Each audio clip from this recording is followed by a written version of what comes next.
Ngayong araw, karagdagang 2 piso sa base fare sa mga PUJ, inaprubahan na ng LTFRB.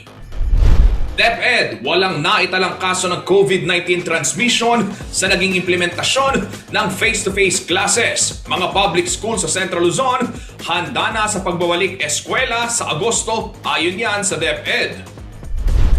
Clark Development Corporation at Angeles City Government ikinatuwa ang pagveto ni Marcos Jr.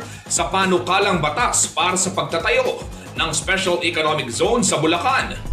At obra ng ilang kabataang Kapampangan, tampok sa Usbong Sibol ng Kalalangan Art Exhibit.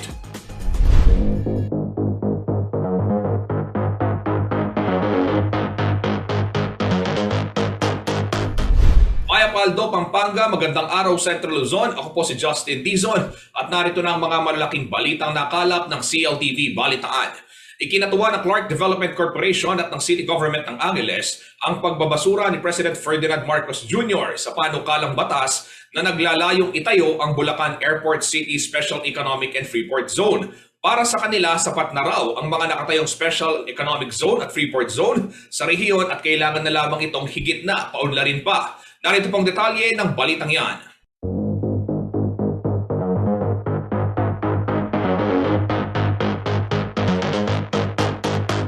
Naglabas na ng official statement ng Clark Development Corporation o CDC kaugnay ng saloobin ng pamunuan sa pagveto ni Pangulong Ferdinand Marcos Jr. sa House Bill 7575 na naglalayong magtayo sana ng Bulacan Airport City, Special Economic Zone and Freeport. Para sa CDC, ang aksyong ito ng presidente ay nangangahulugan ng pagkilala sa Clark Special Economic Zone and Freeport bilang sentro ng economic development sa bansa. Makakatulong din umano ito para sa pagpapalakas ng investment promotion ng Clark. Pinuri pa ng korporasyon ng pagtindig umano sa desisyon ng Pangulo sa kabila ng mga pressure mula sa mga nagsusulong ng batas. Sang-ayon din umano ang CDC na hindi napapanahon ng paggastos ng malaki para sa industrial development dahil sa nagsisimula pa lamang ang bansa sa pagbangon mula sa pandemya. May sapat din umanong kakayahan ng CDC para tulungan ng gobyerno sa mga economic recovery program nito. Hindi lamang ang CDC ang natuwa sa desisyon ng Pangulo. Nagpahayag na rin ng suporta ang pamahalaang panlungsod ng Angeles sa aksyong ito na wag nang magtayo ng bagong Special Economic Zone. Nakaangkla naman ang reaksyong ito ng LGU sa patuloy na pagtutok sa potensyal ng Clark International Airport. Kaysa din umano ang city government sa tindig ng presidente ukol sa responsabeng paggasto sa pondo ng bayan dahil sa kasalukuyang mga krisis na kinahaharap ng bansa. Sa kasalukuyan ay mayroong 4 na Special Economic Zone and Freeport sa Central Luzon. Ito ang nasa Clark, Bataan, Aurora at Subic. Sa kabilang banda, sinabi naman ng kampo ng Pangulo na hindi apektado ang pagveto sa House Bill 7575 ang pagtatayo ng Bulacan International Airport. Angelica Cara, CLTV News.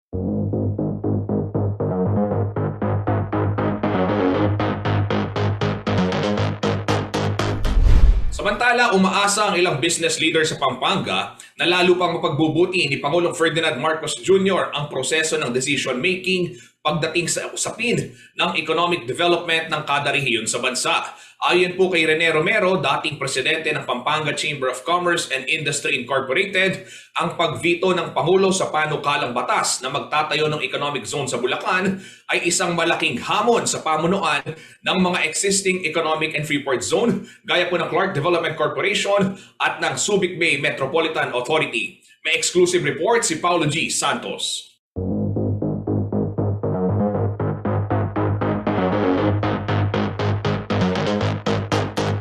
Sa panalangin ko is that sana kung sakali papalitan ni PBBM yung board. Normally kasi pag may bagong administrasyon, may mga bagong set of officers, directors ang Clark at saka Subic. Sana yung magagaling na. Kasi ang tanong ko lang, bakit si RSA o yung San Miguel humanap ng ibang lugar sa Bulacan na ang sabi nga ng RDC, ang proximity, napakalapit. Ito umano ang inaasahang mangyari ni Rene Romero sa mga naglalakihang economic zone sa Central Luzon.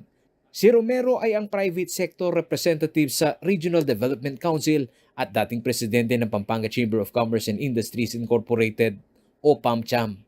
May personal experience ako, may tinutulungan akong investors na papasok sa Clark. Pagdating namin sa marketing group o yung grupong nagre-receive ng mga investors sa CDC, sasabihin nila wala nang space eh. Kaya pinupus ko yung yung Clark Subic Corridor Development eh. Kailangan gumawa ng plano diyan ang gobyerno natin eh. Sakop daw ng Clark Subic Corridor Development na kanyang itinutulak ay ang mga malalawak na lupain, highlands man o lowlands, sa area na dinadaanan ng Subic-Clark-Tarlac Expressway o SCTEX. Siguro kung madidevelop nila ang flatland na sinasabi ko sa yung corridor ng Clark and Subic, ang laking potential para makapagbigay ng trabaho sa ating mga kababayan. Baka lahat ng taga Region 3, kulang pa yung mga trabahador dyan. Baka marami pang migrate na tao para lang i-serve yung mga industries na itatayo dyan. Dagdag pa ni Romero, mahalaga na may competency at political will ang mga mamumuno sa economic zone upang higit na mapaunlad ang mga ito. Balikan ko yung Clark, kung magaling ang ating mga nagpapatakbo sa Clark, dapat malaki na yung employment population natin dyan. Sa pagbito ni Pangulong Ferdinand Marcos Jr. sa panukalang batas na naglalayong magtayo ng isa pang economic zone sa Airport City sa Bulacan, kailangan umanong maibalanse ng administrasyon ang perspektiba o impresyon sa pamahalaan ng mga mamumuhunan. Pabor man si Romero sa pagpapaunlad ng mga existing economic zone sa bansa, dapat pa ring pakitunguhan ni Pangulong Marcos Jr. ang mga investor na namumuhunan ng bilyong pisong halaga sa Bulacan. Sana hindi naman maging chilling effect sa mga investors na gustong pumunta dito. No? Kasi alam ko parang in a way nakapag-umpisa na sila sa preparation, sa planning, at lahat-lahat. Baka meron ng kausap dyan ng mga proponents na meron na sila mga investors, tapos biglang-bigla mawawala. Ayaw kong sabihin o ayaw kong bumalik tayo doon sa sinasabing ang Pilipinas pag ganyan ang pinag-uusapan, in the middle of the ball game, they change the rules, no? Samantala, may rekomendasyon naman ng Management Association of the Philippines o MAP sa mga economic managers ng Pangulong Marcos Jr. Dalawang aspeto ng public investment ang kailangan umanong may prioridad ng gobyerno. Isa dito ang human capital mula sa tamang nutrisyon, kalusugan at edukasyon ng mga Pilipino at ang pagpapalakas ng productivity ng sektor ng agrikultura. Paolo G. Santos, CLTV News.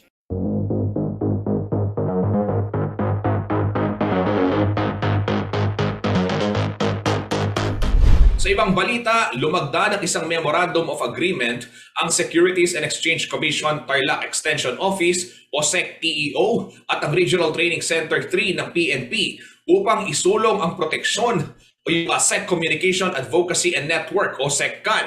Inaasahang makatutulong ang nasabing partnership sa pagpapatatag ng kampanya ng komisyon laban sa investment scams, illegal financing schemes at money laundering activities. Magbibigay protection din ang SEC-TEO at mga partners nito sa mga investor. Magsisilbi rin itong daan upang matulungan ang mga recruit ng RTC3 tungkol naman sa financial literacy. Isang seminar tungkol sa investor protection ang isinagawa ng SEC-TEO na pinangunahan ng kanilang direktor na si Attorney Richard R. Laus. 50 police trainees ang dumalo sa nasabing aktibidad. Naganap po ang MOA signing sa pagitan ni Attorney Laos at ng RTC Chief Police Colonel Miguel M. Guzman nitong June 27 sa Magalang, Pampanga.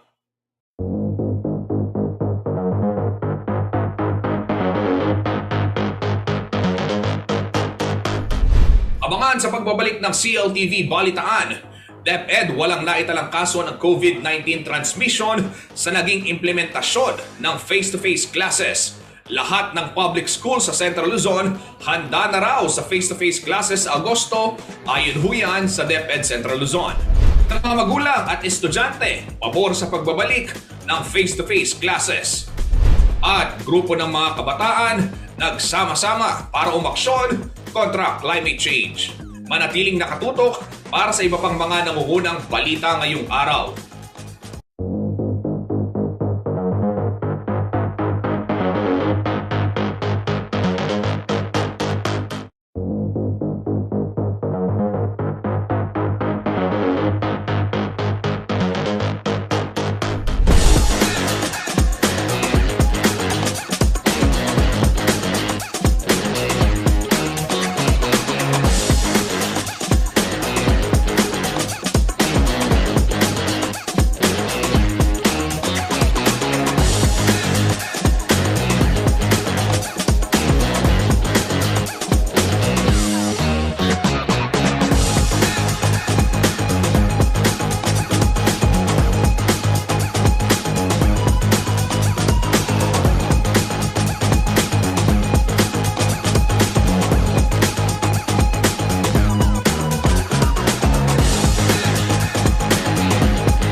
ang CLTV Balitaan. Sa loob ng 7 buwan na nagsagawa ng face-to-face classes ang DepEd ditong school year 2021 to 2022, wala umanong naitala na kaso ng COVID-19 transmission. Patunay raw ito na epektibo ang school safety assessment tool na ipinatutupad ng kagawaran. Kaugnay naman ito, handa raw ang lahat ng paaralan sa Central Luzon para sa pagbabalik silid-aralan ng mga estudyante sa darating na Agosto. May detalye ng balitang yan, si Jenna Lumbang Parungaw.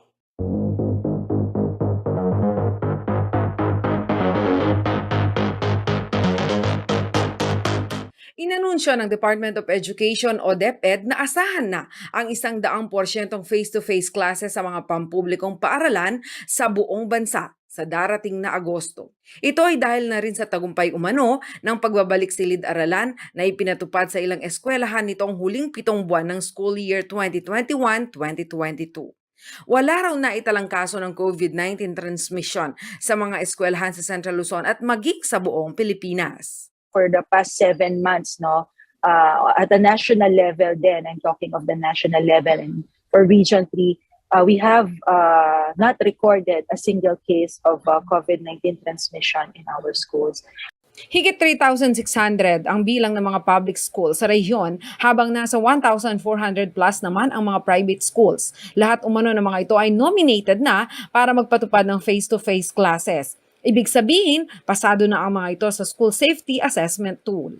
All of our schools, public schools, and even the private schools now are undergoing the SSAT or School Safety Assessment Tool compliance, for them to be able to offer face-to-face classes, Hindi lamang ang mga estudyante umano ang binibigyang proteksyon sa ilalim ng security measures na pinatutupad ng DepEd, kundi maging ang mga guro. One of the things din na security measures na tinitignan din po natin, nakasama dun sa SSAT, is for our schools to provide the safety equipment ng ating mga guro. Kaya provided po lahat yan dapat ng ating mga public schools through their MOOE. Matatandaan na ipinagpaliban ng face-to-face sa ilang paaralan sa lalawigan ng Bulacan nitong Pebrero ng 2022 dahil hindi ito inaprubahan ni Governor Daniel Fernando hanggat hindi bakunado ang mga mag-aaral. As of June 30, nasa 91 public schools at 125 private schools na lamang daw ang walang LGU concurrence. Karamihan po kasi yung reason ng mga schools bakit hindi sila nakakapag-implement ng face-to-face is because they lack the LGU concurrence. Yung ibang mga LGU po kasi, although for DepEd, we don't really require vaccination status of our learners for them to participate in face-to-face classes. However, there are some LGU officials na they prefer that the participating learners must be vaccinated.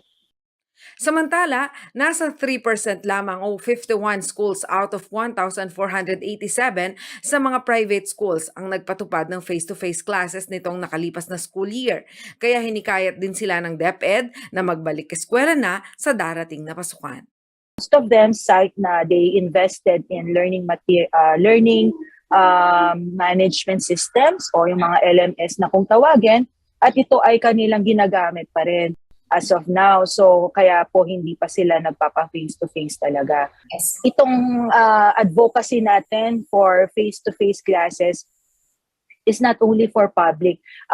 Parang kung titignan natin, Ms. Ice, nauuna talaga ang public school, and we set a model for our private schools also because we don't want to leave behind the private schools because we also regard them as our education partners. Jenna Lumbang Parungaw, CLTV News.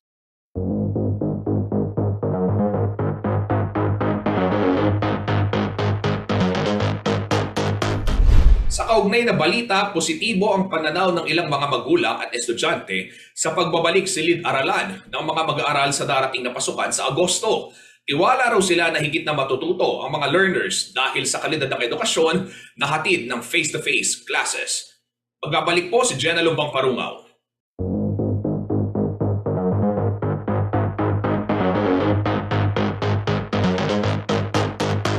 Sa loob ng 2 taon, ipinatupad ng Department of Education ang blended learning modality upang maipagpatuloy ang pag-aaral ng mga kabataan kahit nasa gitna ng pandemya.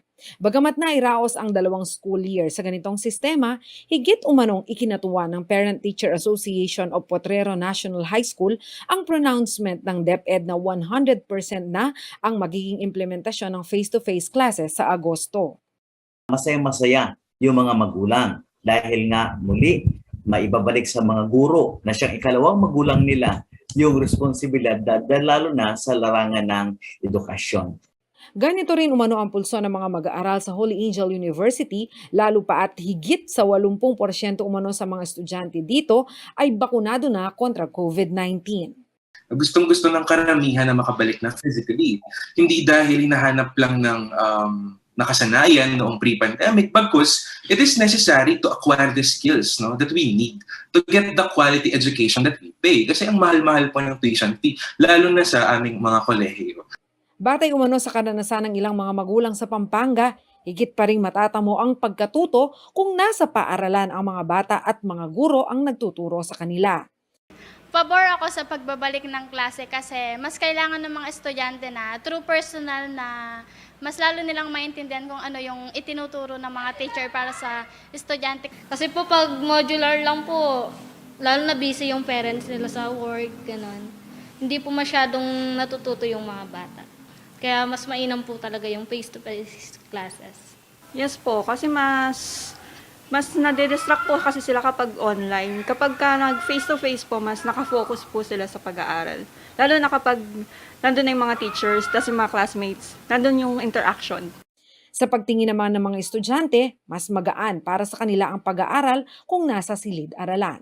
Kasi po mas gusto ko po at mas marami po ako natututunan kapag po face-to-face classes. Para po sa akin, ako po. Kasi po mas mapapadali po sa amin yung pag-aaral. Kasi po kapag module or online, mas nahihirapan po yung mga bata na matuto sa pag-aaral po. Ngayon, tas mas maganda po kapag online kasi mas marami kang mag face-to-face kasi po mas marami kang matututunan. Sa kabilang banda, iba ang sitwasyon ng solo parent na si Rose Ann Villena. Nag-aaral si Villena habang nagtatrabaho sa kasalukuyan, kaya mas pabor umano sa kanya ang online at modular setup. As estudyante, tapos po solo parents na nagtatrabaho, mas ko pa din po siguro yung modular. Pero sa iba, mas okay po na mag face-to-face sila. Kasi, pero sa akin po, parang ang hirap po kasi kailangan ko muna isang tabi yung trabaho ko, yung pag-aaral ko para makapagtrabaho ko para dun sa baby. Kasi po diba ang liit pa ng baby ko.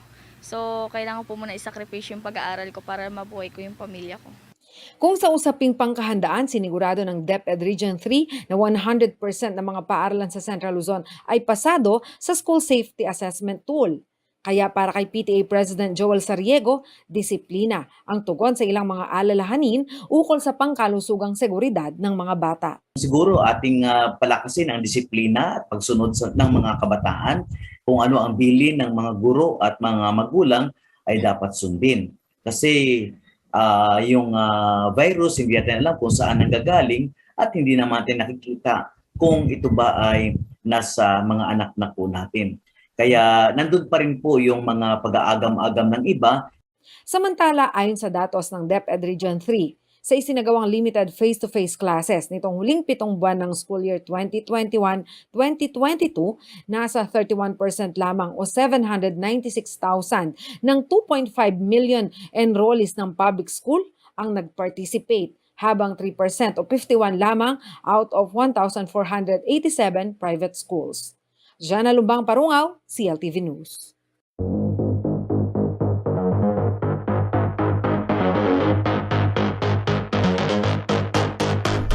Sa ibang balita, isang 3-day eco-tour at immersion ang dinaluhan ng ilang lider kabataan sa pangunguna ng Department of Environment and Natural Resources dito sa Central Luzon. Layon ng nasabing aktibidad na bigyan ng sapat na kaalaman ng mga kabataan kaugnay ng climate change mitigation at iba pang paraan ng pangangalaga sa kalikasan. Narito po ang report.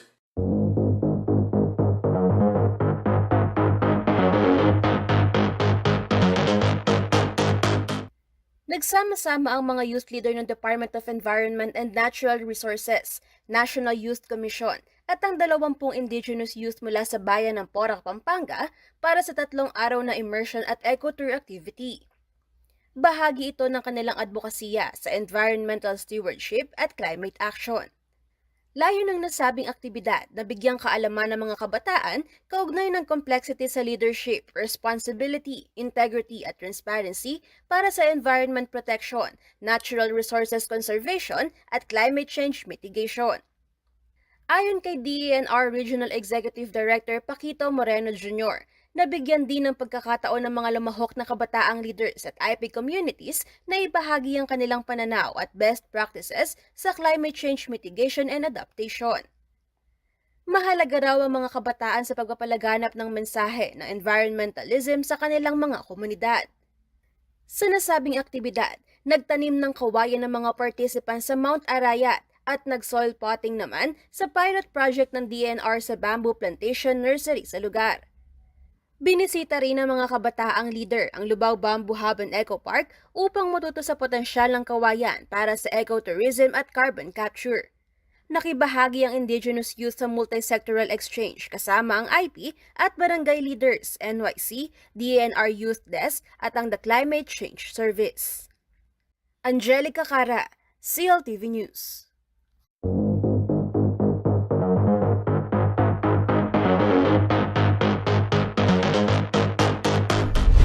Abangan sa pagbabalik ng CLTV Balitaan. Karagdagang 2 piso sa base fare sa mga public utility jeepney, inaprubahan na ng LTFRB. American National sa Angeles City, arestado dahil sa pagbebenta ng illegal na droga.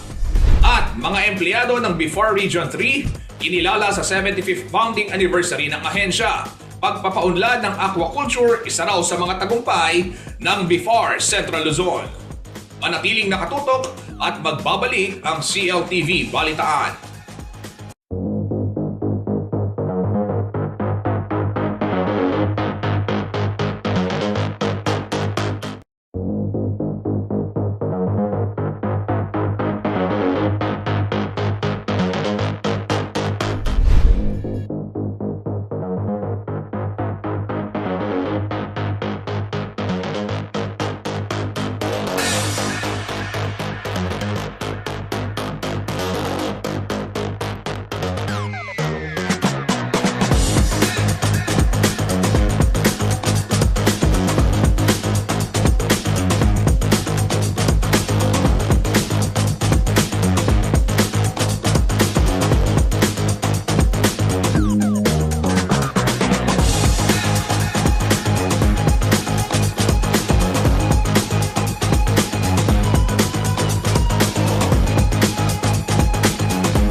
Nagbabalik po ang CLTV Balitaan. Aprobado na ng LTFRB ang 2 pisong dagdag pasahe sa mga pampasaherong jeep sa buong bansa. Dahil dito magiging 11 pesos na ho ang minimum fare sa unang 4 na kilometro ng biyahe. May karagdagang detalye si JM De Jesus.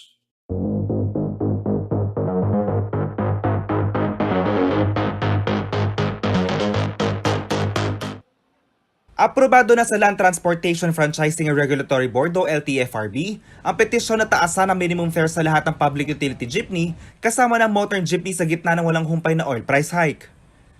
Matatanda ang nauna nang inaprubahan ng ahensya na itaas sa 10 piso ang dating 7 na pisong minimum na pasahe sa mga PUJ sa Metro Manila, Central Luzon at Calabarzon noong June 8. Ngayon, otorisado na ang mga jeepney driver sa buong bansa na itaas sa 11 pesos ang pamasahe para sa unang 4 na kilometro. Nakita po natin na talagang patuloy po yung pagtaas. Kaya nagkaroon na rin po ng rason din po para i-increase pa po provisionally yung fare from 9 pesos to 11 pesos po sa PUJ. So, yun po yung naging konsiderasyon natin. Siyempre, we need to balance din po or to weigh din po yung mga operators natin kasi hindi naman po dapat dapat kumikita pa rin naman po sila. 13 pesos na ang bagong minimum fare sa mga modernong PUJ para sa unang 4 na kilometrong biyahe. Wala naman dagdag na dapat ipataw para sa mga susunod na distansya. Mayroon humigit kumulang 20,000 na unit ng PUJ na bumabiyahe sa buong gitnang Luzon. Tinatayang nasa 5,000 dito ang may mga ruta sa Pampanga. Paliwanag ng LTFRB na hindi pa pinalang increase na ito. While pending po yung main petition nila for the fare increase, yan po muna yung susundin yung provisional increase po as of now. Ngayon, depende nga po sa circumstances surrounding po yung mga nangyayari po sa atin kung kailangan pa bang i-increase eventually or kailangan ibaba naman. So, nakasalalay din po yan. Actually, major factor po dyan yung fuel hike. Daing ni Edwin katakutan na halos 2 dekada ng jeepney operator, doble kayod daw muna siya sa pasada dahil ang kinikita nila ay napupunta lamang sa panggasolina. Ngayon kasi, actually wala talaga eh. Kumbaga, nagdadaglag kami ng biyahe para may uwi kami sa pamilya namin. Hindi naman umangal ang mga pasaherong kanya na isasakay at kung minsan nagkukusa pa sila na wag nang kuhanin ng discount sa kanilang pamasahe. Wala naman pati nga yung senior, hindi na rin kumbaga naghihingi ng pabayaan nyo na, mahal ang krudo niya. Di katulad nung na talagang naghihingi sila ng discount. Ngayon, sila na rin nagsasalita na pabayaan nyo na, malang krudo. Okay lang yung inflation ganun po talaga kahit sa anong lugar sa buong mundo due to sa pagtaas ng petroleum. Obviously nahihirapan yung mga driver, wala tayong magagawa, ganun talaga. Oo, kasi para maano din yung gasolina nila. Tumaas po kasi yung gasolina, di ba? Kaya magtataas talaga sila ng pamasahe. Samantala ayon sa LTFRB, lahat ng PUJ operator ay kinakailangan maglagay ng notice of fare increase sa loob ng kanilang mga public utility vehicle na madaling makita ng riding public. JN De Jesus, CLTV News.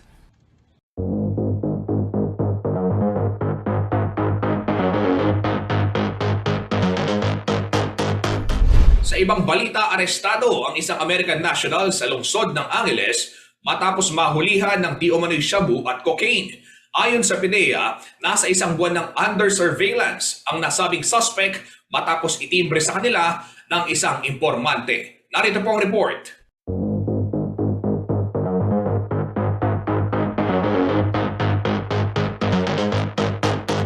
Huli ang isang American citizen matapos maaktuhang nagbebenta ng illegal na droga sa isang undercover PIDEA agent linggo, July 3. Nangyari ang buy-bust operation sa Room 11 Sunlight Lodge sa Barangay Balibago. Ayon sa mga tauhan ng Philippine Drug Enforcement Agency o PIDEA Pampanga, residente ng Candy Tower sa Barangay Malabanyas ang 57 years old na suspect na kinilalang si James Baginski. Tubong Hawaii umano ang suspect at nanatili na sa bansa simula noong 2019. Under surveillance daw ang Amerikano matapos makatanggap ng tip mula sa isang informant nito lang Hunyo. Nakumpiska naman mula kay Baginski ang isang plastic sachet na naglalaman ng 5 gramo ng hinihinalang shabu na nagkakahalaga ng 34,500 pesos. Nakuhanan din ng 2 sachet ng pinaghihinalaang cocaine ang suspect. Kasong paglabag sa Section 5, Article 2 ng Republic Act 9165 ang isasampa laban sa suspect.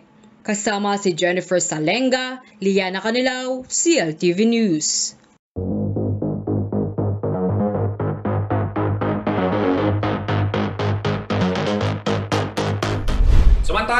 milestone na maituturing sa 75th founding anniversary ng BIFAR Region 3 ang pagpapabuti ng aquaculture sa Central Luzon. Kabilang daw ito sa mga maituturing na building blocks para makamit ang food security sa buong bansa. Kinilala rin ng ahensya ang kanilang mga empleyado na nagpagal para sa higit na pagpapaunlad ng industriya ng pangisdaan sa rehiyon. Narito po ang report.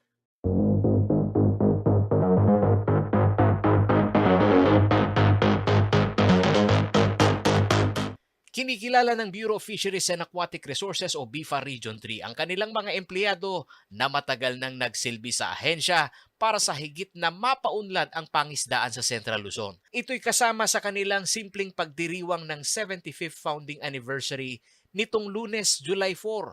Ayon kay BIFAR Region 3 Director Willie Cruz, ang tagumpay na maipatupad ang mandato ng BIFAR ay nagmula sa mga empleyadong nag-ambag ng panahon at puwersa. So far for the last 75 years ay nakita natin yung improvement from of course, ang evolution kasi ng BIFAR, unang-una naging nagsimula siya sa commission, then naging bureau, dumaan siya ng iba-ibang mga agencies. Previously, under siya ng DN, ang Ministry of Natural Resources that time, naging under siya ng Ministry of Agriculture and Food. And then eventually, naging Bureau of Fisheries and Aquatic Resources siya noong 1972. Ayon sa opisyal, advantage daw na maituturing para sa BIFAR na nasa ilalim ng Department of Agriculture ang pag-upo ni Pangulong Ferdinand Marcos Jr. bilang kalihim ng kagawaran. Ang advantage nito, direkta na kasi unlike before na, of course, meron kaming day secretary na kung meron kami mga budget proposals ay dadaan pa talaga ng committee at of course, direkta pa natin sa presidente. This time, siya mismo na ang secretary. So, napakalaking advantage nito ng agriculture and fishery sector na kailangan talagang itaas yung budget ng agriculture and fisheries, lalo na sa fisheries. Samantala, isang milestone o tagumpay na maituturing para sa BIFAR Region 3 ang pagpapaunlad ng aquaculture industry. Umaasa si Director Cruz na higit itong pagtutuunan ng pansin ng kasalukuyang administrasyon. For the last years kasi, umasa lang tayo sa capture fisheries, yung tinatawag nating municipal and commercial fisheries. But realizing na medyo bumababa na yung ating mga catch, kaya nag-diversify naman tayo sa aquaculture. So ang estado natin ngayon, almost 50% na ng ating national production ay nasa aquaculture. Ang mataas na presyo ng feeds at ng kurudo na ginagamit ng mga bangkang pangisda ang ilan umano sa mga kailangang matugunan upang higit na mapalakas ang food security sa bansa. Meron naman na tayong susundan para makamit natin yung tinatawag nating fish sufficiency na pwede nating i-recommenda sa bagong administrasyon. Of course, high cost of inputs, ito yung malaki kasi. So kailangan natin talagang i-address ito considering na lahat nagtataasan. Sa feeds kasi, 80% ng production cost pagdating sa aquaculture is feeds. So, at tumataas na rin yung mga raw materials. At yung diesel naman, tumataas din, which is a component of the inputs pagdating sa hindi lang sa aquaculture, pati sa capture fisheries dahil yung ating mga bangkay, mga motorized din. So, tama yung mga recommendations ng ibang mga grupo na possible subsidy pagdating sa fuel. Ayon sa BIFAR, malaki ang hamon sa fishery sector na makamit ultimo ang household per capita intake na dietary allowance ng bawat Pilipino.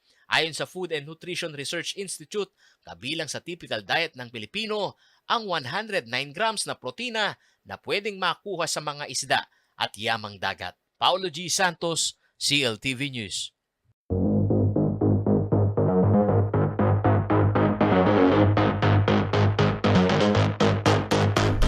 Abangan sa pagbabalik ng CLTV Balitaan, obra ng ilang kabataang Kapampangan, tampok sa usbong sibol ng Kalalangan Art Exhibit. Manatiling nakatutok at magbabalik ang CLTV Balitaan.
ang CLTV Balitaan, nasa 40 nagagandahang obra ng mga kabataan mula sa Mabalacat City ang tampok ngayon sa isang exhibit na kung tawagin ay Usbong Sibol ning Kalalangan. Ayon sa mga organizer, paraan daw ito para maipakilala sa publiko ang mga young Kapampangan artists at matulungan sila sa gastusin sa kanilang pag-aaral. Narito pong detalye ng balitang yan.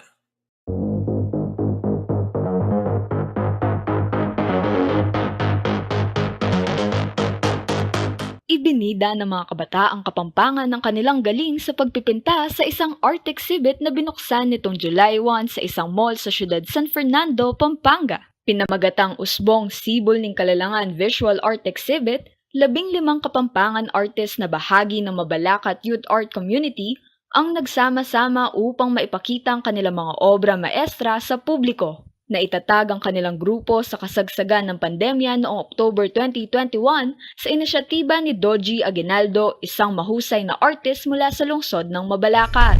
It's our very first exhibit as a group.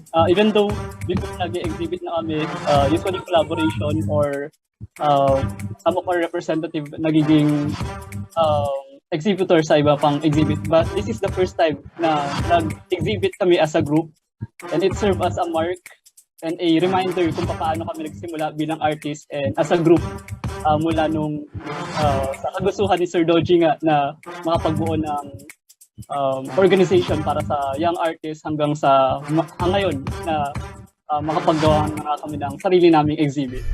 Ayon kay Jeffrey Gabatin, miyembro ng grupo at isang participating artist sa naturang exhibit, layunin ng exhibit na maipakilala sa publiko ang likha ng kanilang mga miyembro. Sa ganitong paraan daw higit na mahahasa ang kanilang talento at makatutulong pa na matustusan ang gastusin nila sa pag-aaral. Malaking tulong po yung maibibigay ng magiging buyer kasi most of our artists are students and most of them are also working students. So isa po or makabili lang po kayo ng isa o dalawa doon is malaking bagay na po yun. Mapapatuloy po yung pag-aaral ng isa sa mga artists na mabibilhan nyo.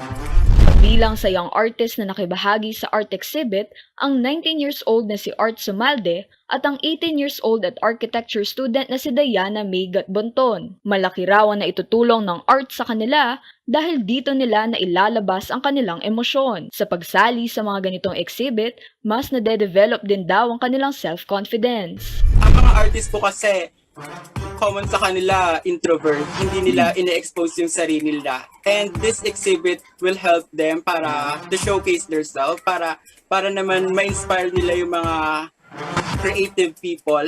I do believe all people are artists. Mga artists ang lahat ng people, lahat ng tao. And yung pangalawa ring kagandahan ng exhibit is nakaka-gain ka ng client, nakikita nila na magaling ka sa ganito at dumadami yung commission mo. May 4 na artwork naman na nakadisplay ngayon sa exhibit si Gatbonton. Doon po kasi sa mga sinali ko, may isa doon na church po siya.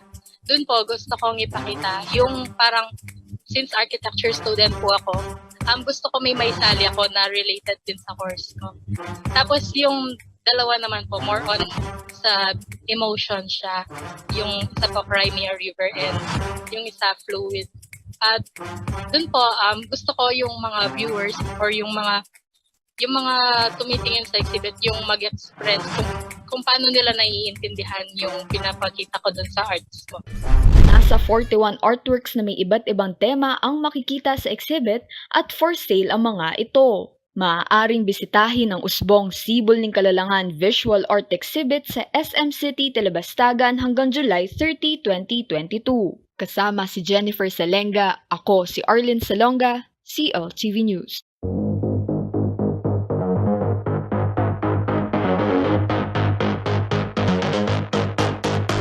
Sa puntong ito, alamin naman natin ang magiging taya ng panahon mula kay Ginoong Manny Esguera, ang Chief Weather Forecaster ng Pag-asa Clark.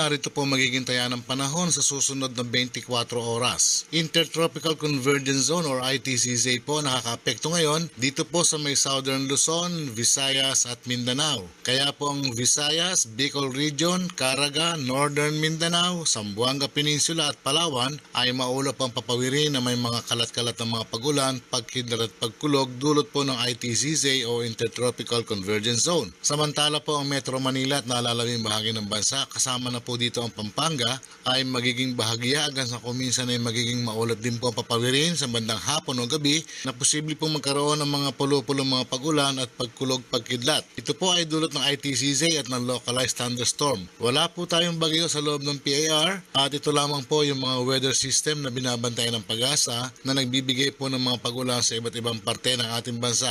Kaya po ang lahat ay pinag-iingat pa rin, magdala po ng gamit, panangga sa araw, panangga sa ulan.